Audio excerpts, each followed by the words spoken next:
De acuerdo, Diego. Bueno, primero que todo, muchas gracias, Miguel, por aceptar darnos esta charla. Es un gusto.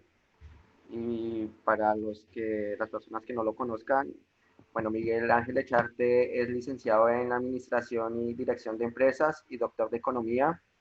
Ha sido profesor durante varios años en universidades de Ecuador y bueno, actualmente se encuentra en España.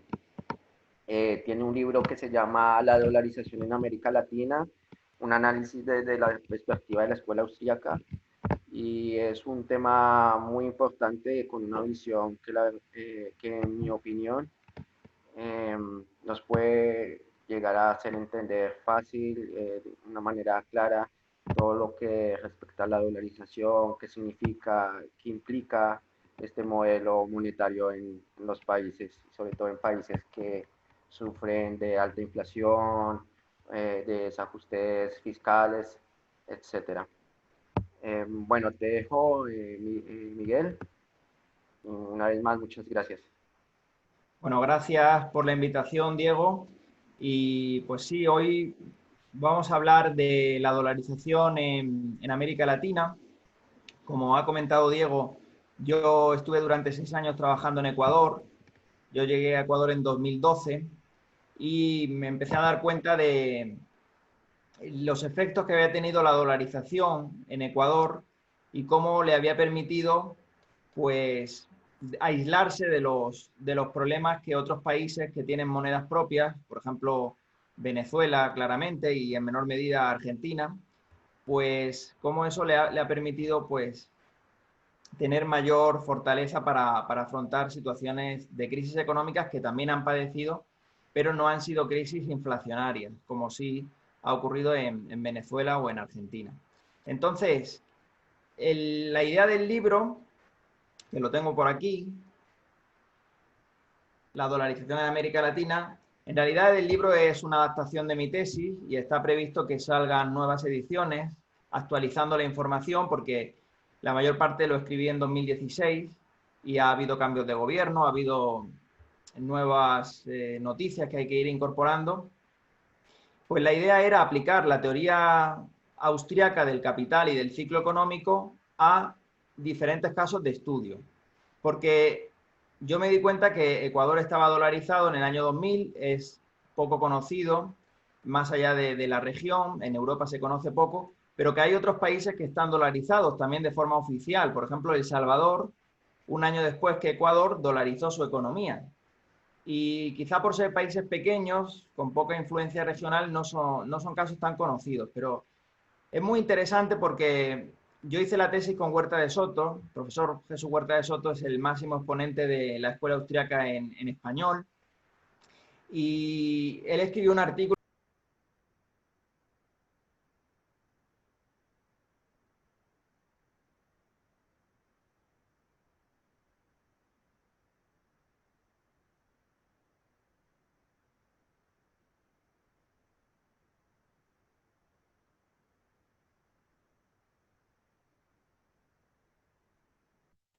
Miguel, dame un minuto que está silenciado. Eh, Hace un minuto te silencias, creo que te silencié o algo. No sé si tienes la opción de quitarte el mute. ¿Se me escucha ahora? Ahora, genial, sí, perfecto. Vale, pues perdonad, yo también estaba viendo como una ventana emergente, pero no sabía si era algo importante o no. Bueno, pues estaba comentando que cuando estaba en Ecuador, pues intentaba aplicar la teoría austríaca del ciclo económico a los casos de dolarización oficial de ese país, de Ecuador, de El Salvador, porque mi maestro, Jesús Huerta de Soto, que es el mayor representante de la escuela austríaca en España, pues había hecho un análisis sobre los beneficios que tenía para los países de la zona euro, precisamente haber abandonado sus monedas nacionales y haber adoptado una moneda común. Y yo quería aplicarlo, pero al caso del dólar. Y concretamente, pues, a Ecuador, a El Salvador, Luego me di cuenta de que había que ampliar el libro porque, por ejemplo, Panamá, desde su independencia de Colombia, pues utiliza el dólar. Y también me interesó mucho, como caso de estudio, la Argentina de los 90, porque no dolarizó su economía, pero sí se instauró lo que se llama una currency board, una caja de conversión, y había un tipo de cambio fijo 1 a 1 entre el peso y el dólar, y luego cómo se salió de ese esquema con el corralito, el corralón, luego el abandono de ese esquema y la especificación, el default y todo lo que fue luego la época del gobierno de los Kirchner, pues ahí se queda básicamente el libro, ¿no? Analizo alguna decisión de política económica del gobierno de Macri, pero muy por encima. Y bueno, pues la idea de la sesión de hoy es ir viendo caso por caso.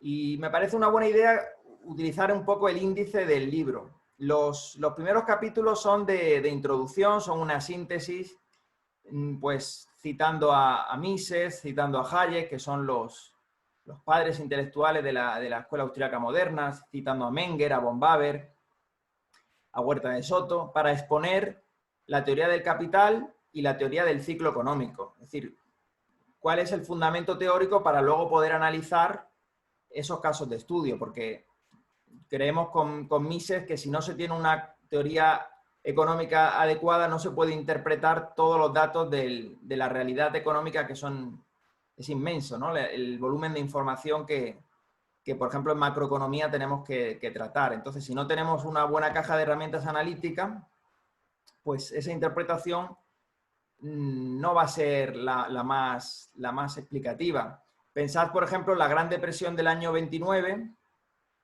pues Keynes la achacaba al patrón oro y a los animal spirits, al comportamiento de los inversores.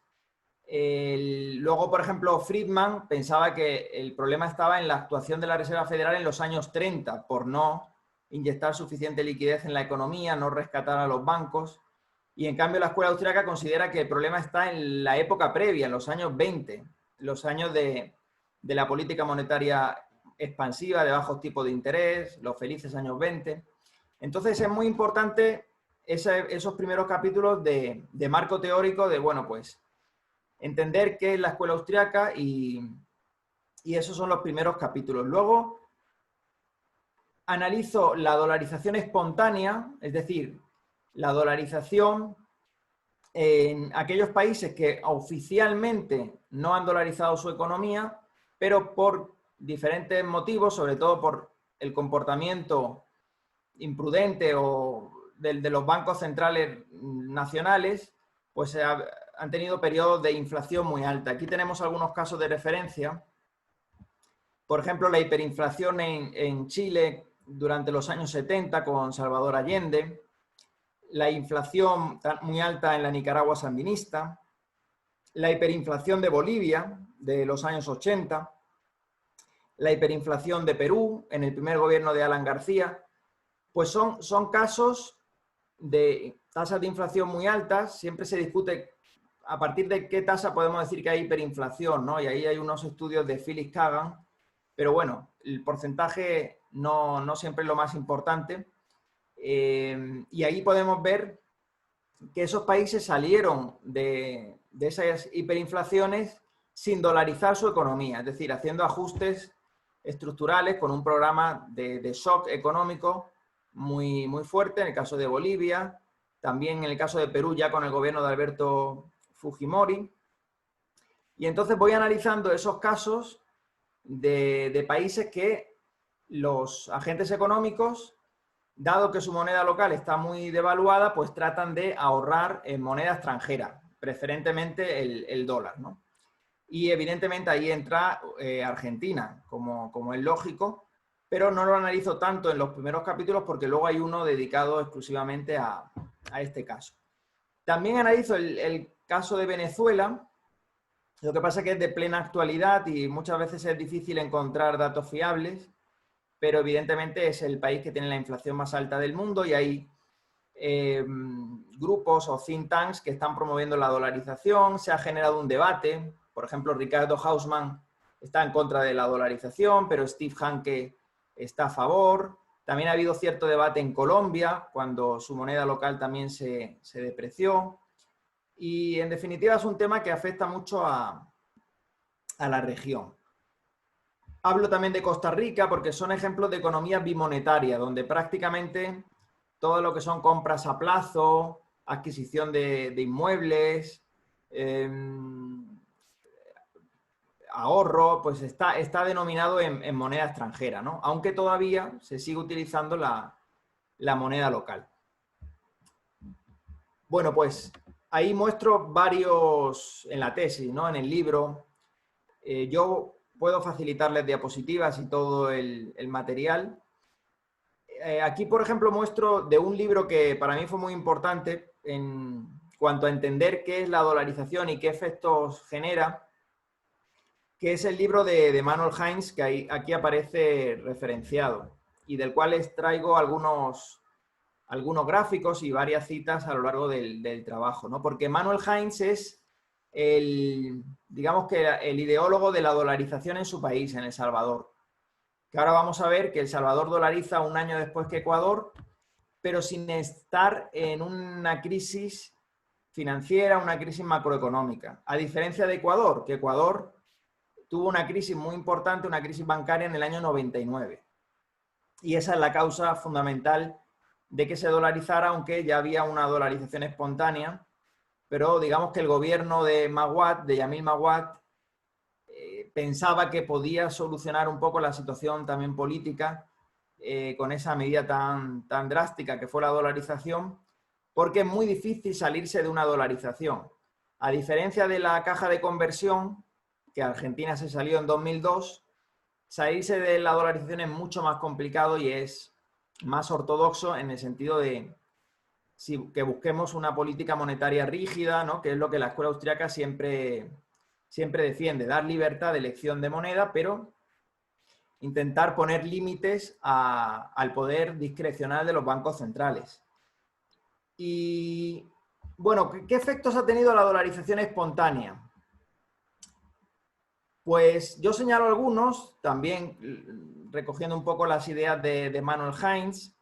En primer lugar, por ejemplo, que reduce la fuga de capitales, porque hay países como, por ejemplo, Panamá, que han tenido diferentes crisis económicas, luego las analizamos, pero nunca han tenido crisis cambiarias. Es decir, el gran problema de la región de América Latina es que la mayor parte de las crisis, más que crisis bancarias, son crisis cambiarias. Entonces los agentes económicos buscan retirar sus depósitos de un banco, pero no para trasladarlos a otro banco, sino para cambiarlo por dólares, por moneda extranjera. Entonces, en la medida en que hay un alto grado de dolarización, pues se permite la coexistencia de las dos monedas, hay convertibilidad, no hay controles de cambios, lo que en Argentina se llama el cepo, ¿no? Pues limita, reduce esas fugas de capitales hacia otros mercados. También tiene efectos sobre el comercio internacional. Por ejemplo, el dólar es la moneda de reserva internacional y el 80% de las transacciones se realizan en dólares. Entonces, Ecuador exporta petróleo, pues tener una moneda en la que se cotiza el petróleo, que es el dólar, pues reduce los costes de transacción y también reduce el coste de tener que contratar seguros por si hay una devaluación de la moneda, es decir, los seguros de cambio. También, por otra parte, los bancos centrales en este mundo tan globalizado en el que nos encontramos, pues pierden su autonomía para fijar las tasas de interés. Es decir, al final las tasas de interés están en función de la que marca la Reserva Federal y una prima por la devaluación o la reevaluación, que no suele ocurrir, pero de las monedas locales, ¿no? Entonces, al final, el hecho de que exista convertibilidad, por ejemplo, como hay en Perú hay un tipo de cambio flexible, pero hay convertibilidad completa entre el sol, la moneda local y el dólar. Pues eso reduce mucho el poder discrecional del Banco Central para emitir emisión inorgánica de dinero, es decir, para emitir sin respaldo, porque hay otra moneda a la cual se pueden trasladar los depósitos y las decisiones de inversión, de ahorro, etc. Y luego también creo que pongo límite al monopolio del Banco Central sobre su área de influencia, pues porque cada vez, en la medida en que desaparecen los controles de capitales, pues los flujos financieros se mueven más libremente y hay una mayor competencia en el sector bancario, en el sector financiero, pues ya no solo de las criptomonedas, sino medios de pago electrónicos. Ahora Facebook anuncia que va a lanzar una criptomoneda también. Bueno, en definitiva, los límites que tienen los bancos centrales. Hay que decir que los bancos centrales en América Latina son relativamente recientes. Es decir, la Reserva Federal se crea en el año 1913, un año antes de la Primera Guerra Mundial, y luego en Ecuador, por ejemplo, se crea el Banco Central en el año 27, con una misión norteamericana, curiosamente, que es la misión Kemmerer, y que también contribuyó a crear organismos financieros en muchos países de Centroamérica y de Sudamérica. En Argentina el Banco Central es del año 35. O sea que fijaos que es una época donde se ha producido la Gran Depresión, están todas las ideas keynesianas en boga y se ha perdido pues un poco esa referencia a la economía liberal que había predominado en el siglo XIX y primera parte del siglo XX, ¿no? Bueno, pues son bancos centrales que, como digo, no llegan ni a un siglo de existencia, ¿no?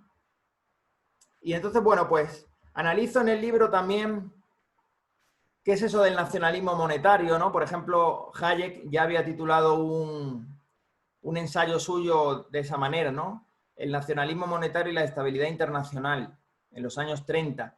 Y luego, en los años 70, Hayek da entrada a un nuevo campo de estudio, que es, en su libro La desnacionalización del dinero, habla de la posibilidad de que los bancos privados emitan sus propios billetes y que desaparezcan las leyes de curso forzoso y, bueno, pues apuesta por la libertad monetaria.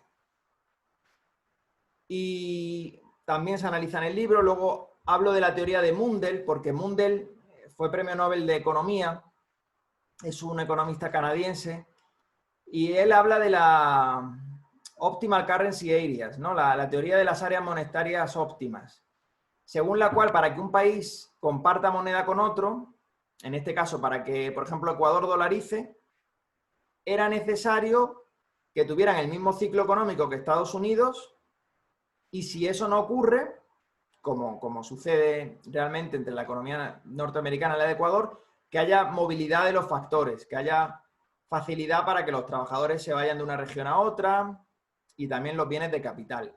Bueno, eso no ocurre y a pesar de ello la dolarización ha sido muy exitosa en Ecuador.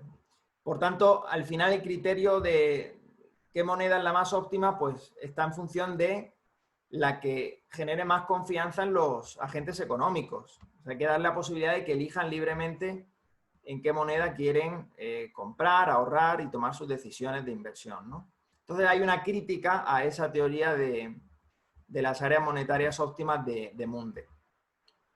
Y luego, ya entrando en cada país, en el capítulo 4 analizo Ecuador, luego El Salvador, luego Panamá y luego Argentina.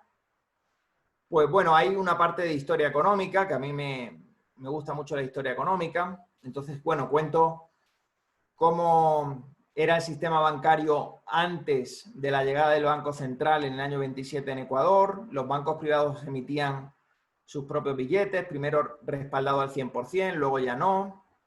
Cuento un poco la historia. Ahí recomiendo un libro de José Luis Cordeiro, que aparece al final, que se llama La segunda muerte de Sucre y el renacer de Ecuador, ¿no? El Sucre es la moneda que tenía Ecuador y que la abandonan en el año 2000 para adoptar el dólar, ¿no? Entonces, hablo de la historia económica de Ecuador y luego ya me centro en los años 90. Es decir, ahí hay un proceso de dolarización espontánea porque el Sucre se va devaluando cada vez más. Entonces, por ejemplo, un dato curioso es que cuando el Banco Central de Ecuador se crea en el año 27, el tipo de cambio nominal era 1:5. Sucre dólar, ¿no? Entonces, fijaos que ya para el año 99 estaba en torno a 20.000 sucres el dólar. O sea, de 5 a 20.000, ¿no? Y al final se dolariza a 25.000 sucres por dólar. Esa es la tasa de cambio que se elige en el año 2000. Y esa dolarización espontánea se puede ver de varias formas. Por ejemplo, aquí en este cuadro podéis ver el porcentaje de depósitos en dólares con respecto al total a lo largo de la década de los 90. Entonces, fijaos cómo los ecuatorianos empezaban a ahorrar, aquellos que tenían acceso a dólares, pues empezaban a ahorrar en la moneda extranjera, ¿no? Y eso es una muestra de la desconfianza que tenían hacia la autoridad monetaria, hacia el Banco Central. ¿Pero qué ocurre? Pues que en el año 99 hay una crisis económica muy, muy importante. De hecho, muchos ecuatorianos se fueron al exilio en ese periodo. Muchos llegaron a España en esos años, también a Italia, Estados Unidos, a raíz de esta crisis del 99. Y bueno, hay varios factores que explican la crisis. No vamos a entrar en mucho detalle, pero pensad, por ejemplo, la guerra con Perú en el 95, la guerra limítrofe, la devaluación del peso mexicano, que fue el efecto tequila en el año 94, 95. A finales de los 90 también hubo una devaluación de las monedas asiáticas en Tailandia.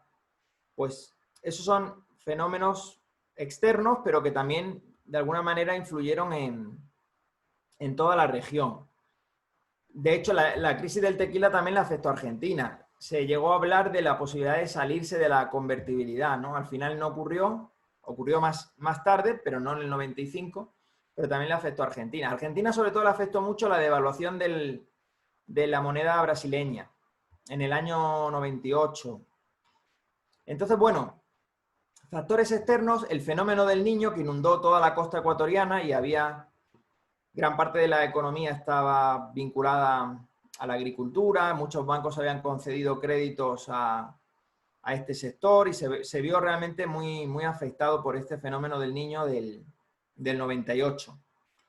Y luego, factores internos, sobre todo la política monetaria que llevaba el Banco Central y, por ejemplo, los créditos vinculados, que eran créditos que se daban los banqueros a empresas que estaban en propiedad de los mismos banqueros. Es decir, no había incentivos muy de mercado correctos, ¿no? Sino que había una regulación que favorecía en cierta medida pues, la corrupción. Cuando un banco quebraba, el Banco Central lo rescataba con dinero público. Y en ese momento pues, se crean la tasa Tobin, por ejemplo, se crea un impuesto especial que hace que la gente acuda menos a los bancos. Bueno, una serie de cuestiones. Aquí pongo también que se sustituye un sistema de bandas cambiarias por un régimen de flotación libre. Bueno, al final eso lo que hace es reconocer la depreciación de la moneda local.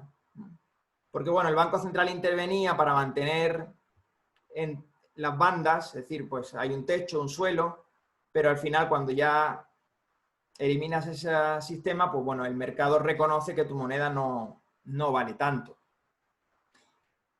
Pero, bueno, eso tengáis un poco claro cuáles son las causas. Aquí tenéis imágenes del feriado bancario, porque durante unos días se decretó el cierre de los bancos.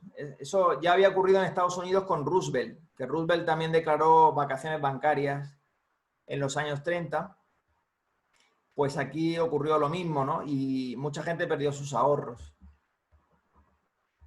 Entonces, bueno, en ese contexto es que se decide dolarizar. Es decir, hay que entender un poco la situación de los años 90 en Ecuador. Y fijaos que la dolarización inmediatamente hizo que la tasa de inflación cayera drásticamente, ¿no? Siempre hay un periodo de ajuste de precios relativos, pero luego ya a partir de 2002 la tasa de inflación ha sido muy baja en Ecuador. Incluso ha habido periodos de deflación. Pues este sería un primer efecto que ha supuesto la dolarización para Ecuador. Pues evidentemente, al eliminar el riesgo cambiario, eliminar la política monetaria del Banco Central, rápidamente pues contienen la inflación. También se redujeron las tasas de interés. Aquí tenéis bueno, no es una portada de periódico, pero una noticia de cómo las tasas de interés bajaron al 20%, pero venían del 200%, ¿no? ¿Por qué? Porque el tipo de interés tiene un componente de riesgo y de expectativa de depreciación de la moneda. Entonces, cuando eliminas eso, pues las tasas de interés bajan mucho y eso supone un ahorro financiero para empresas, para familias. Te permite planificar a largo plazo, porque no tiene riesgo de esa devaluación. Y también la dolarización ha hecho que antes era más importante el gerente financiero que el gerente de producción dentro de una empresa. Es decir, al final había mucha gente que se enriquecía con la especulación cambiaria, en lugar de que la empresa se dedique a producir bienes y servicios de mejor calidad, mejor precio, ¿no? Entonces, todo eso se logró en Ecuador. Es verdad que las tasas siguen siendo más altas que en otros países dolarizados, como Panamá, pero eso se debe a que, como vamos a ver luego, en Panamá, primero, no hay banco central en Panamá y hay mucha competencia bancaria, sobre todo de bancos internacionales. Y eso no ocurre en Ecuador. Es decir, Ecuador dolarizó, pero mantuvo el Banco Central y no flexibilizó el mercado para permitir la entrada de bancos internacionales. De hecho, que yo conozca solo hay uno, que es el Citibank. El resto son bancos nacionales y el mercado financiero muy reducido, el de Ecuador, ¿no? Entonces, si Ecuador se hiciera esa reforma de integración financiera, pues potenciaría mucho los resultados de la dolarización. Entonces, la dolarización es una medida de política monetaria que tiene muchas ventajas, pero hay que hacer reformas en el lado real de la economía. Y eso es lo que no se ha hecho del todo bien en Ecuador en los últimos años. Pensar que está el gobierno de Rafael Correa, que tenía una política keynesiana de utilizar todos los fondos petroleros que se habían ahorrado para destinarlo a gasto corriente, gasto público. ¿Y qué ha ocurrido? Pues que tanto en Ecuador como en El Salvador, como no tenían posibilidad de financiar el gasto público emitiendo moneda, recurrieron a la otra vía, que es el endeudamiento público. Entonces, al final, luego vamos a ver tasas de deuda pública en Ecuador, en El Salvador. La deuda pública creció muchísimo, ¿no? Y eso recuerda a la Argentina de los 90, sobre todo del 95 para adelante, que es cierto que por la ley de convertibilidad no podía emitir pesos si no tenía el Banco Central dólares que lo respaldaran, pero las provincias empezaron a endeudar y al final dependía mucho del Fondo Monetario Internacional, y cuando el FMI dejó de prestar dinero a Argentina, pues hubo que salir de ese sistema, ¿no? Entonces es lo que Huerta de Soto sostiene, que en un sistema de banca con reserva fraccionaria, si no hay un banco central que suministre liquidez en momentos de crisis, pues el sistema no puede operar, ¿no? Lo que pasa es que él propone eliminar el Banco Central, pero también impedir que los bancos actúen con reserva fraccionaria. Es decir, él propone el encaje del 100% siguiendo las teorías de Rothbard y de Mises, que eso es un punto de mucho debate dentro de la escuela austriaca, porque hay autores que consideran que eso no es lo más importante, hay otros que sí. Algunos hablan de separar la banca comercial de la banca de inversión, que eso ya se hizo en Estados Unidos en los años 30 con la ley Glass-Steagall Act. Bueno, entonces vemos un poco aquí en este gráfico las tasas de interés son del año 2016, pero bueno, se aprecia cómo son más reducidas en Panamá. Y aquí tenemos la evolución de la deuda pública en Ecuador, que hay un límite constitucional del 40% a la deuda pública. Claro, visto desde Europa parecen muy bajo, porque claro, en Europa, sobre todo en España, en Italia, tenemos tasas del 100% la deuda pública sobre el PIB, ¿no? En Italia el 130%, el país con más deuda pública es Japón, ¿no? Más del 200%, pero también hay que entender la capacidad de devolver esos compromisos, ¿no? Y estamos hablando pues de un país que todavía está en vías de desarrollo, tiene que hacer muchas reformas y bueno, pues es preocupante el aumento de la deuda, sobre todo porque en el año 2008 Correa declaró el default de los intereses de la deuda pública. Y a partir de 2008 en adelante, prácticamente Ecuador solo se financiaba con preventas de petróleo a China. Entonces dependía de un único acreedor internacional, ¿no? Y claro, te ponía tasas de interés muy altas. Entonces ese es uno de los problemas, ¿no? Otra cuestión es, hay un mito, ¿no? De que si tienes una moneda fuerte no puedes ser competitivo en el comercio internacional porque no puedes devaluar. Y devaluando consigues exportar más. Pero digo que es un mito porque si eso fuera así, pues países como Venezuela o Zimbabue, que tuvo una hiperinflación en 2008, o incluso Argentina, pues también serían líderes mundiales de exportación, ¿no? Puede suponer un impulso a corto plazo, pero al final la capacidad para exportar va a depender de la productividad de la economía y de otros factores, ¿no?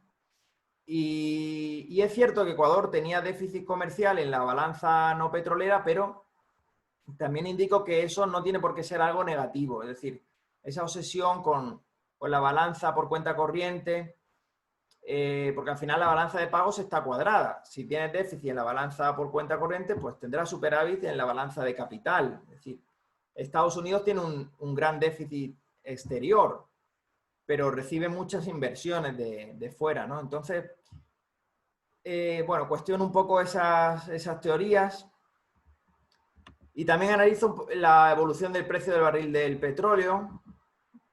Claro, Correa tuvo una época, ¿no? Igual que le ocurrió a Cristina de Kirchner, ¿no? Pues que la soja estaba a precios muy altos.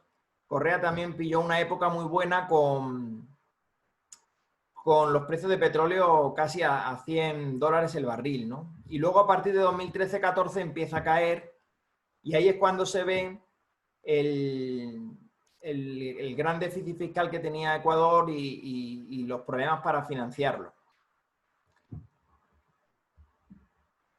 Y claro, siempre hay académicos que proponen desdolarizar, pero realmente no hay ningún partido político serio que esté hablando de salirse del dólar en Ecuador. Ahora he escuchado algún analista más, porque claro, con la situación del coronavirus, pues claro, siempre empiezan a surgir estas teorías de nuevo, ¿no? Pero en principio hay un respaldo popular muy alto a la dolarización en Ecuador, muy alto porque todavía tienen recuerdo de esa inflación tan alta en la época del Sucre.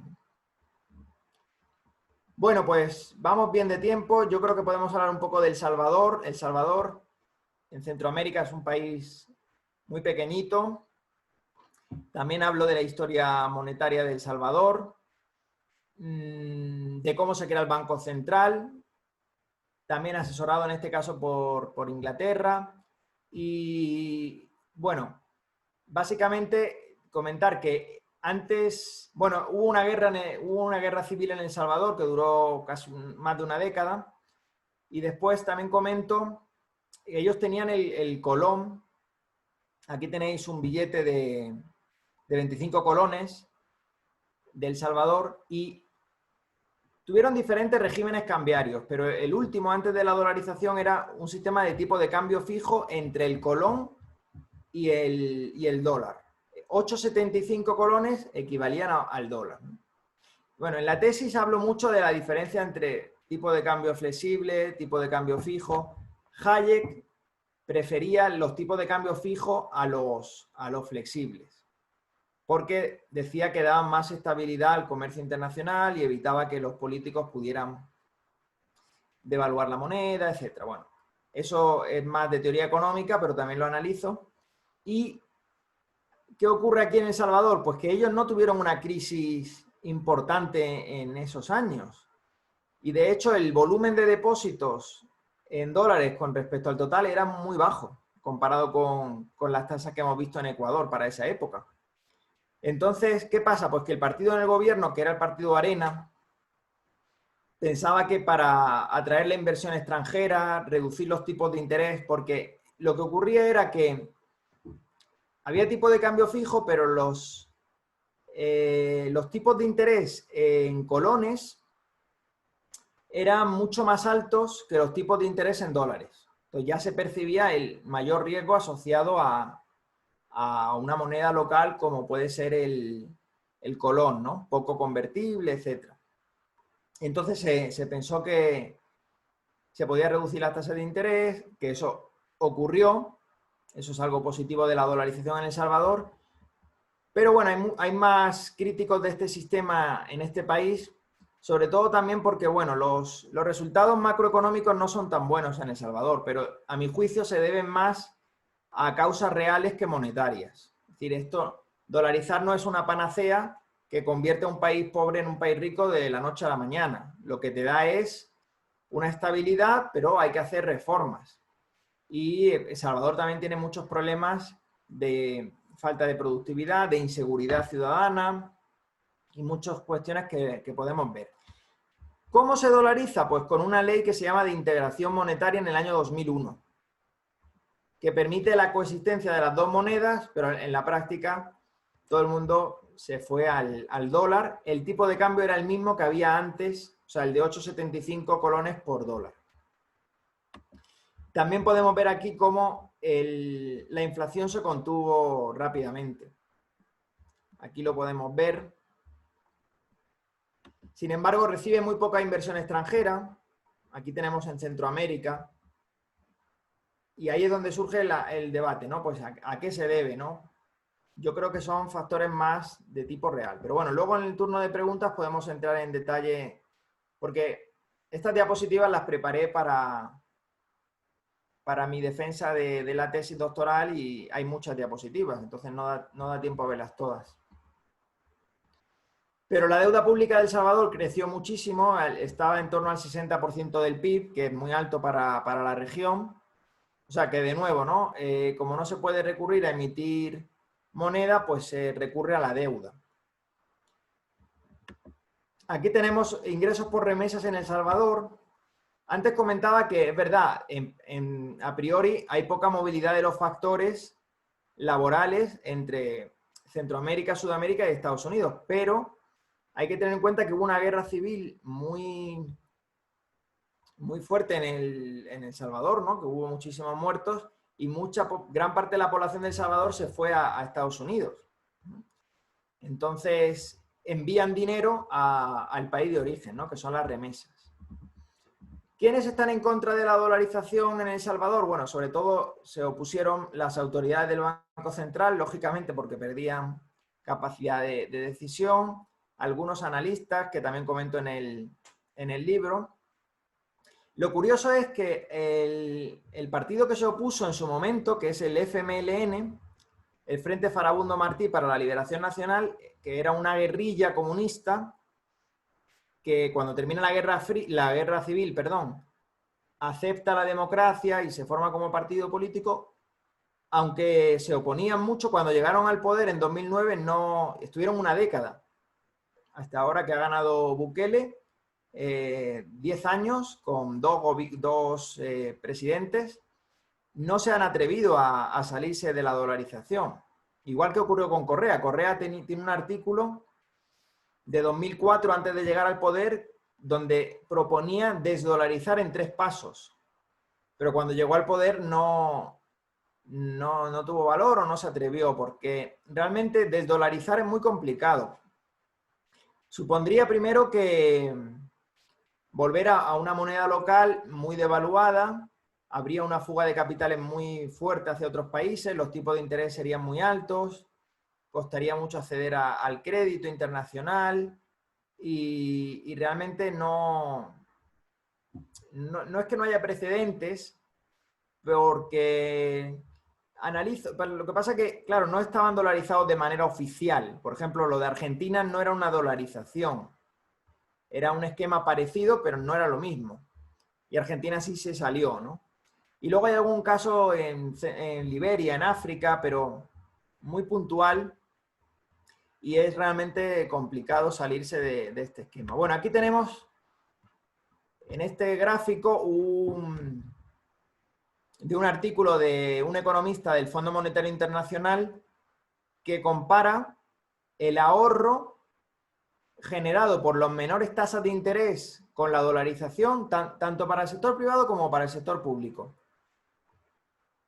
contra el señoreaje. Es decir, porque siempre una de las críticas que se hace es que los países que aceptan el dólar pierden el señoreaje, ¿no? Que son los ingresos que obtiene el Banco Central por emitir un pasivo que no devenga intereses. Bueno, pues es verdad, se pierde el señoreaje. Ese es un coste de dolarizar, pero está más que compensado con el ahorro en menores tipos de interés que tiene El Salvador, ¿no?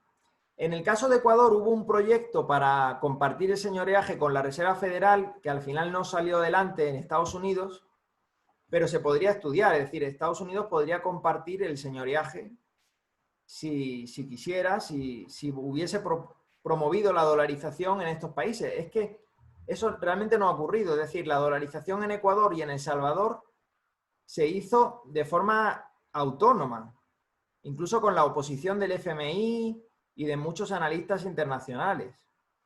O sea que no ha sido impuesta por Estados Unidos la dolarización en estos países, ni se comparte el señoreaje, ni nada parecido, ¿no? Entonces, bueno, esto es El Salvador. Luego Panamá. Hablo de la historia de Panamá, sobre todo vinculada al canal. En Panamá no hay banco central desde que se independiza de Colombia, porque primero intentaron construir el canal los franceses, no salió bien y llegaron los norteamericanos a cambio de apoyar a Panamá en la independencia de Colombia y financiaron el canal, ¿no? Ahí en la época de Theodore Roosevelt. Y bueno, es un canal marítimo muy importante, como el canal de Suez. Hablo de esto y de cómo había una inflación muy alta antes de la independencia, y ya en la Constitución se establece que no puede haber leyes de curso legal o forzoso. Aquí tenemos el artículo de la Constitución de 1904, que es cuando se declara independiente. Bueno, 1903 independencia, 1904 la Constitución. Y bueno, aparece el Balboa porque, bueno, el navegante Vasco Núñez de Balboa fue el primero que divisó el Mar del Sur, luego se llamaría Océano Pacífico, al final era de Extremadura, de España, pero se afincó en Panamá. Y la moneda de Balboa es equivalente a la moneda de dólar, es decir, un Balboa es equivalente a un dólar. Pero no hay billetes de Balboa, todos los billetes son de dólares, ¿no? Pero hay libertad monetaria, es decir, se puede ahorrar en euros, se puede abrir un depósito en otra moneda. Pero por esos vínculos históricos con el canal, pues el dólar es la moneda prioritaria en el país, ¿no? Pero desde su independencia, es decir, no es algo que se haya, como ha ocurrido en Ecuador o El Salvador, que fue una decisión concreta por diferentes motivos, sino que prácticamente va asociado al nacimiento del país, ¿no? Pues las tasas de inflación son muy bajas en Panamá. Cuando ha habido una crisis no se ha devaluado porque no se ha podido, sino que ha habido una deflación interna, es decir, ha habido un ajuste de precios. Unos precios han bajado, otros no. Y eso es mejor que una devaluación, ¿no? Y bueno, pues ha habido varias crisis. La crisis del petróleo de los años 70 le afectó a Panamá porque importa petróleo. Luego también incluso fue invadida por Estados Unidos. En las Navidades del año 89, pues esto es por la cuestión del general Noriega y temas del narcotráfico, bueno, y de la dictadura militar, y al final Estados Unidos invade Panamá y a pesar de todo, pues luego se recuperó económicamente y, bueno, es un país bastante estable. Lo que ocurre es que en los años 70 se hace una reforma bancaria y se permite la entrada de muchos bancos internacionales. Entonces, ¿la idea cuál es? Pues que no hay banco central, pero los bancos privados, si hay una crisis de liquidez, las casas matrices de los bancos internacionales dan liquidez al sistema bancario panameño. Y entonces, bueno, pues la oferta monetaria y la demanda pues se ajusta de mejor forma que si hubiera un banco central, ¿no? Es un caso muy interesante por lo que estamos comentando, ¿no? De los efectos que ha tenido la banca central en casi toda la región. Bueno, Argentina no... Supongo que la mayoría de los que me escuchan son de Argentina, ¿no? También trato en el capítulo 7 el sistema de tipo de cambio fijo de los años 90. Entonces hablo de la historia monetaria de Argentina, de la ley de convertibilidad y la especificación, bueno, pues todas estas cuestiones. La estanflación, por ejemplo, de los años 75, 90, es decir, hablo del Rodrigazo, de la tablita cambiaria, todo el periodo de la dictadura militar, luego de Alfonsín. ¿Por qué se entra en la convertibilidad? Pues porque había habido una hiperinflación a finales de los 80 con Alfonsín. Entonces, ahí entra Domingo Cavallo como ministro de Economía, luego se iría y luego volvería. Hay mucha gente que lo recuerda por lo del corralito, que eso no es tan agradable para su persona, pero es verdad que en los primeros años hizo una muy buena gestión, es decir, la ley de convertibilidad contuvo drásticamente la inflación. Lo que pasa que, bueno, luego el tema del corralito pues ha ensuciado un poco la figura de Cavallo, pero fijaos en la portada del diario Clarín, habla de dolarizar la economía. No, en realidad no se dolariza la economía, sino que se establece ese sistema por el cual el Banco Central no puede emitir pesos si no tiene dólares para respaldarlo. Entonces, en el fondo, tiene efectos muy parecidos. Y aquí recojo un cuadro de un economista argentino que se llama Iván Carrino, que lo presentó en un congreso, y bueno, pues se puede ver algunas variables macroeconómicas, ¿no? La inflación, fijaos, del 171 en el año 91 al 24% en solo un año, ¿no? Y fijaos cómo Argentina en los años 95, 96, 97 prácticamente no tenía inflación, ¿no? Escuchándolo hoy, pues suena sorprendente si no se conoce la historia económica de Argentina, ¿no? Porque Argentina siempre ha tenido muchos problemas monetarios, salvo en esta década de los 90 con Menem, con Carlos Menem, que también, bueno, pues se privatizaron muchas empresas públicas. Si bien es cierto que no se liberalizaron tanto muchos sectores, sino que, bueno, pues se consiguió ingresar dinero de la venta de empresas públicas, pero los economistas liberales, más que la privatización de empresas, lo que defendemos es la liberalización, es decir, privatizarlo, pero permitiendo que haya competencia en ese sector. Y eso no siempre ocurrió. Y luego, bueno, pues se dependió mucho de la deuda. Fijaos, por ejemplo, la deuda pública argentina, cómo fue creciendo durante esos años, ¿no? Y luego, pues aquí tenemos otra portada de Clarín con el famoso corralito, ¿no? Que era una limitación de retirada de efectivo de 1.000 pesos al mes.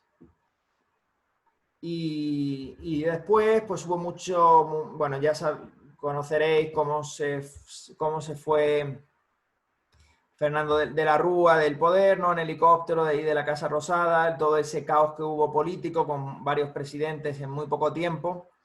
Y al final se optó por la vía para los políticos más fácil, ¿no? Que es para licuar un poco el gasto público y para favorecer a las personas que estaban endeudadas en dólares, pues salirse de la convertibilidad, ¿no? Y se pasa del 1-1 rápidamente al 4-1, ¿no? Y eso es lo que aquí aparece, ¿no? Es decir, Argentina no pagará la deuda, que eso es el default, y lo de la tercera moneda, bueno, pues ya se refiere al peso, pero no convertible, no al peso de la convertida de los 90, ¿no? Devaluación y desdolarización.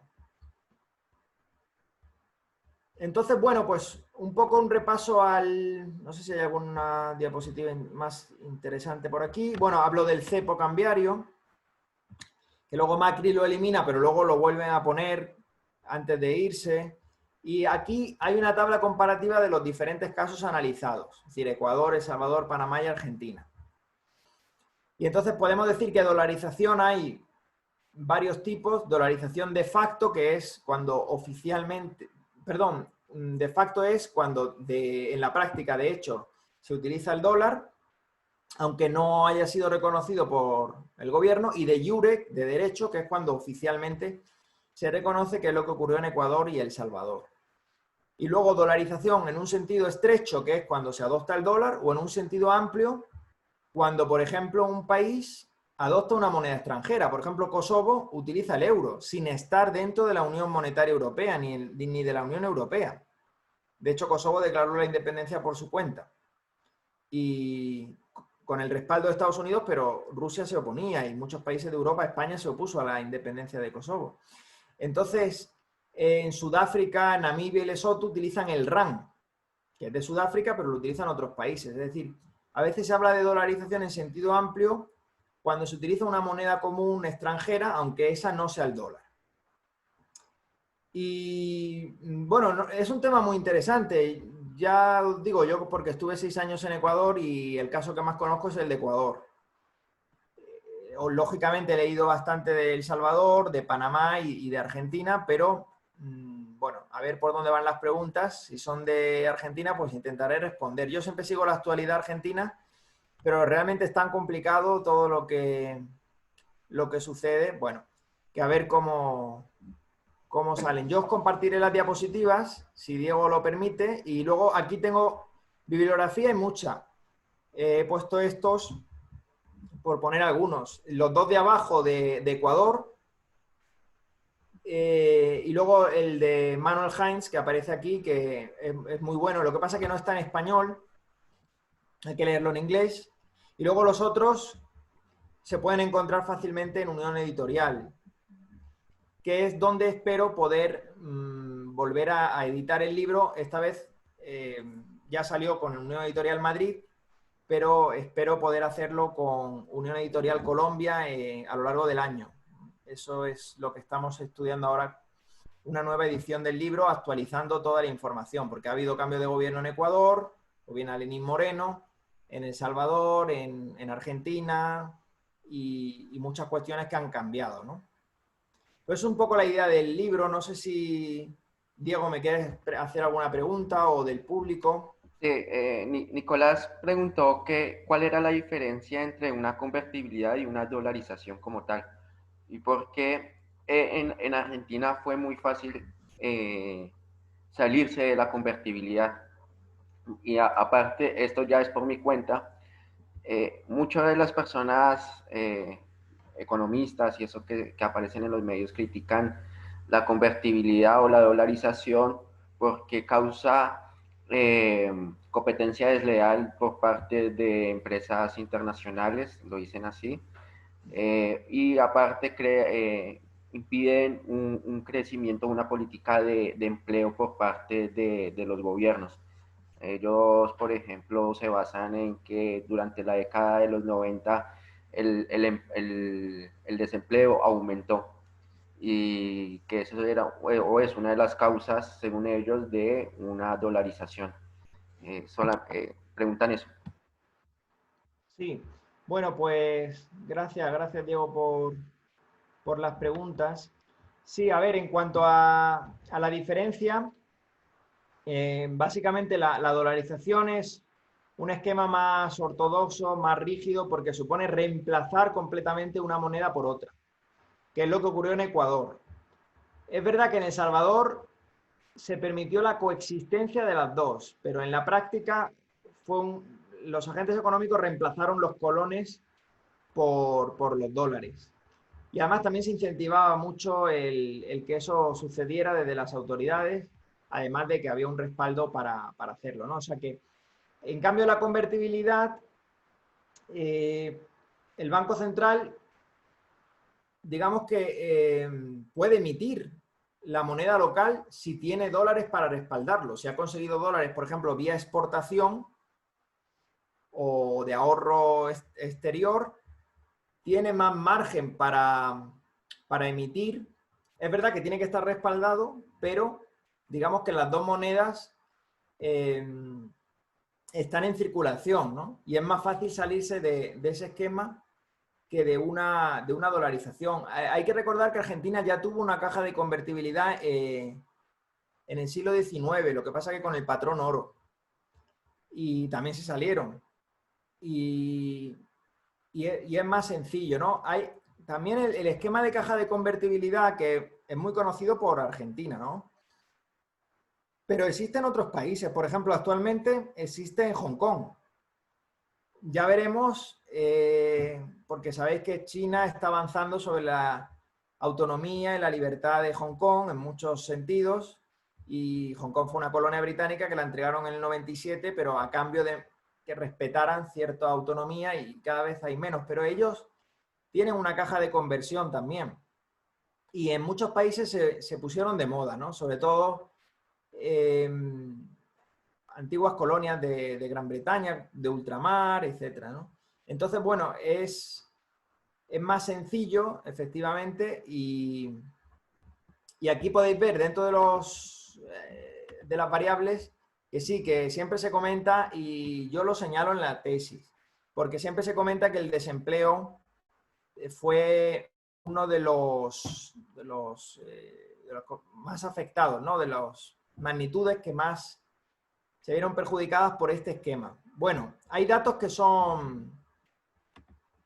están aquí, que son ciertos, ¿no? Bueno, también hay que tener en cuenta qué se entiende por desempleo, qué no se entiende, pero hay que entender una cosa, que hay autores, por ejemplo, yo cito a Kachanowski, si no recuerdo mal, que sostienen que el problema no fue tanto la convertibilidad, sino el tipo de cambio que se eligió, porque era un tipo de cambio que sobrevaloraba mucho al peso, el famoso 1 a 1.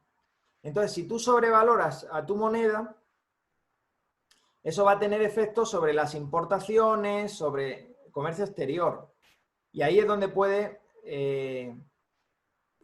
entrar en juego un poco esto que me señalas del desempleo, ¿no? Porque supongo que se refiere a la facilidad para importar bienes del exterior, y que eso puede haber afectado a los índices de empleo nacional. Hay más factores seguramente, pero muchas veces se confunde en la crítica al esquema con el tipo de cambio al que se entra. Por ejemplo, en Ecuador, mucha gente critica la dolarización, pero en realidad, cuando les preguntas y llegan al detalle, lo que están en contra es del tipo de cambio tan alto que se eligió para dolarizar. Se dolarizó a 25.000 sucres por dólar. Y se podía haber hecho a menos, porque hay estudios serios que demuestran que se podía haber hecho a 20.000, etc. Entonces, claro, ahí hubo gente que salió perjudicada, pero no es tanto por la dolarización, sino por el tipo de cambio. Entonces, quizá afectó el tipo de cambio al que se entró a la convertibilidad. Hay que tener en cuenta que se entra con el austral, pero luego se cambia el austral por el peso. Y bueno, en todo caso, hay una tesis también muy interesante sobre hasta qué punto la política monetaria puede afectar al nivel de empleo, ¿no? Porque, claro, tener moneda local que va devaluando continuamente, a corto plazo puede ser que genere cierto empleo, pero la cuestión es si ese empleo no es sostenible, si se va a mantener a largo plazo. Ahí hay una tesis también de un economista argentino que se llama Adrián Rabier, que habla de la curva de Phillips. Pues a corto plazo puede ser decreciente, como pensaba Keynes, pero luego el dinero a largo plazo, bueno, a corto plazo no es neutral, pero a largo plazo tampoco, y al final, si esas inversiones no son sostenibles, no son rentables, al final pueden acabar generando una crisis como en los años 70, de alto desempleo y alta inflación. Es decir, que tampoco podemos caer en esa idea de que la inflación va a ayudar a generar empleo sostenible, porque realmente muchas veces lo que se hace es crear empleo, pero reduciendo el salario real de los trabajadores, ¿no? Entonces, bueno, eso es un tema de mucha discusión y de mucho debate. Yo tengo una cita de sobre esta cuestión del desempleo en el libro de Gustavo Lázari y de Pablo Guido, que son dos economistas también liberales de Argentina, ¿no? Pero bueno, que sí que son temas de mucha reflexión y de mucha discusión. Bueno, Laura, que es la que preguntó también, Sí, ¿qué significa tener competencia de monedas? bueno, pues la competencia de monedas, antes hacía referencia al famoso libro de Hayek, que de alguna manera abre el debate. En los años 70, porque claro, las teorías más conocidas son la de Keynes, que proponía que el Banco Central tuviera discrecionalidad, tuviera autonomía para tomar decisiones de tipos de interés, de cantidad de dinero que emitiese, etcétera. La de Friedman, que dice no, no podemos dar discrecionalidad al Banco Central, vamos a poner unas reglas de política monetaria. Y luego Hayek saca esta teoría en los años 70 de competencia de monedas. Pero hay que decir que ya eso ha existido antes. Yo, por ejemplo, en Ecuador lo he estudiado que antes de que se creara el Banco Central, los bancos privados emitían sus propios billetes. De hecho, no sé si tengo aquí imágenes de algunos bancos privados de Guayaquil, por ejemplo, fijaos aquí, este es el Banco Comercial y Agrícola, pues este emitía su propio billete antes de que se creara el Banco Central, que luego ya centraliza la emisión y monopoliza la emisión, ¿no? Y no estoy seguro, pero prácticamente diría que sí ocurrió lo mismo en Buenos Aires, porque alguna vez empecé a leer un artículo sobre banca privada y emisión de bancos en Buenos Aires, pero antes, evidentemente, de que se creara el Banco Central de Argentina, ¿no? Entonces, bueno, la competencia de monedas, de alguna manera, imaginad, por ejemplo, en el entorno de las criptomonedas ya existe, ¿no? De Bitcoin, Ethereum, Ripple, pues claro, en el ámbito de las monedas nacionales, del dinero fiduciario, pues hay algunas experiencias, pero todavía, por ejemplo, en Zimbabue, después de la hiperinflación de 2008, empezaron a circular monedas de muchos países, incluso de Estados Unidos, pero también el RAN de Sudáfrica. Es decir, pues significa que hay libertad de elección de moneda, no hay una ley de curso forzoso que obligue a los agentes económicos a pagar en una determinada moneda, ¿no? Sino que los contratos laborales se podrían pactar en diferentes monedas, según acordasen los agentes económicos. Lo que pasa es que, a la luz de lo que ocurre, por ejemplo, en Argentina, si se da libertad de elección de moneda, probablemente sea el dólar la que se imponga, por la experiencia que se ha tenido, ¿no? Entonces, es una teoría que desarrolló Hayek, que cada vez más se va a aplicar porque cada vez hay más competencia. Ya digo, Facebook va a sacar Libra, su propia criptomoneda, pero es que seguramente Amazon en unos años saque. Entonces hay competencia porque los agentes económicos pueden, en teoría, podrían pactar una remuneración en otra moneda, invertir en otra moneda, ahorrar en otra moneda. Pero evidentemente pues todavía estamos lejos de ese escenario, porque en la mayoría de países hay una moneda de curso legal, ¿no? Esa es la realidad. Pero es verdad que en muchos países hay bimonetarismo, es decir, que hay coexistencia de dos. Bueno, pues ya es más libertad monetaria que si hay un cepo cambiario, hay un control de cambios. Por ejemplo, en Perú, pues entre el sucre y el dólar. O en Costa Rica también. Entonces, esa sería un poco la idea, ¿no? Pero yo recomiendo ahí este libro de la desnacionalización del dinero, porque es bastante más claro que el otro. Él tiene un ensayo de los años 30 que se llama así, ¿no? Monetary Nationalism, nacionalismo monetario y estabilidad internacional, algo así, ¿no? Entonces, ahí defiende los tipos de cambio fijo sobre lo flexible. Pero luego, ya más adelante, habla de esto de la libertad de elección de moneda. Y entonces, yo en el libro tengo un cuadro, pero que aquí no lo tengo, donde voy poniendo las etapas de cuál sería el peor sistema financiero de acuerdo a la escuela austríaca y cuál sería el mejor. Y en el mejor sería eso, ¿no? Desaparición del Banco Central, coeficiente de caja del 100%, que ahí hay un debate, pero bueno, yo de momento me mantengo en el 100%, o banca Simon, que también se llama, o separación de banca de inversión y comercial, y luego libertad de elección de moneda. Y dentro de esa libertad de elección de moneda, bueno, pues un ejemplo sería Panamá. Lo que pasa es que luego en la práctica, pues esa libertad de elección de moneda se va a materializar en una moneda, porque es más por el efecto red, porque el dinero tiene un efecto red. Cuantas más personas utilicemos una moneda, tiende a implantarse de forma espontánea, natural. Entonces, no sabría cómo sería un escenario de 100 monedas compitiendo, ¿no? Habría que imaginárselo, ¿no? Pero al final acabarían siendo unas pocas las preferidas, ¿no? Las que mejor conserven el valor, las que tengan mayor respaldo. Y bueno, pues ahí es interesante las criptomonedas, ¿no? Porque son descentralizadas, de código abierto, no hay un monopolio que lo controle, ¿no? Sino que son unos algoritmos. Aunque ya hay gobiernos que están creando su propia criptomoneda, ¿no? El primero fue Venezuela con el Petro. Pero claro, eso no genera confianza porque supuestamente está respaldado en las reservas naturales del país, de petróleo, de oro, etcétera. Pero ya sabemos la situación que hay allí. Pero hay otros países que se lo están planteando. Suecia, por ejemplo, se está planteando sacar la e-krona, la criptomoneda estatal, ¿no? Entonces, en principio para dar más competencia, pero bueno, siempre que se gestione por parte del Estado, pues es un poco sospechoso, ¿no?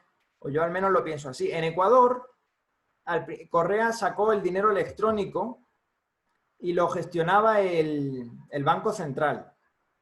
Y mucha gente pensó que eso era un paso hacia la desdolarización y no lo vieron bien. Otros pensaron que era más competencia, ¿no? De moneda, competencia de moneda, pero el problema no es que haya, si hay competencia está bien, aunque sea del Estado, pero el problema está en que había un riesgo de que el Banco Central pagara a funcionarios del Estado con ese dinero electrónico porque no tenía tantos recursos y era una forma de pagar compromisos con dinero devaluado, al fin y al cabo, ¿no? Entonces, no sé si respondo exactamente, porque en el caso de Argentina, pues, como siempre ha habido estos controles. Yo cuando fui, creo que, si no recuerdo mal, fue en 2014-2015, existía el cepo.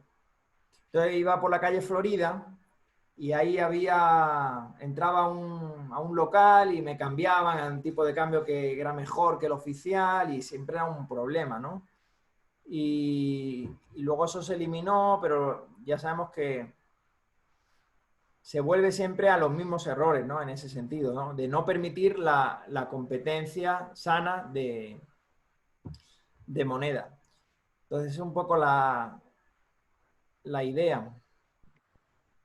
Bueno, Miguel, no creo que tenga más preguntas. No me escribieron en el chat. Una vez más quiero agradecerte. La verdad, muy buena la charla. Igual va a estar publicada. Y para lo que nos escuche, la verdad es que, como le decía antes a Miguel, recomiendo mucho su libro, es muy bueno. Entonces acá lo tengo, que está. Lo podéis encontrar en Amazon, está en Amazon. Y si todo va bien, Dios mediante, Unión Editorial Colombia lo podría distribuir por toda América Latina, pero todavía no está en imprenta. Una nueva edición, o sea que si veis las dos, pues, ir a la segunda porque estará un poco más actualizada, pero la base es la misma. Entonces yo te agradezco mucho, Diego, que me hayas invitado y si puedes compartirle las diapositivas o mi correo, por si hay más dudas, responder con más con más tiempo, con más calma. Genial. Bueno, muchas gracias a los que participaron y muchas gracias, Miguel. La verdad, muy, muy, muy buena. Nada, a ti, Diego. Pues Chao. nada, encantado. Chao. Hasta la próxima. Gracias.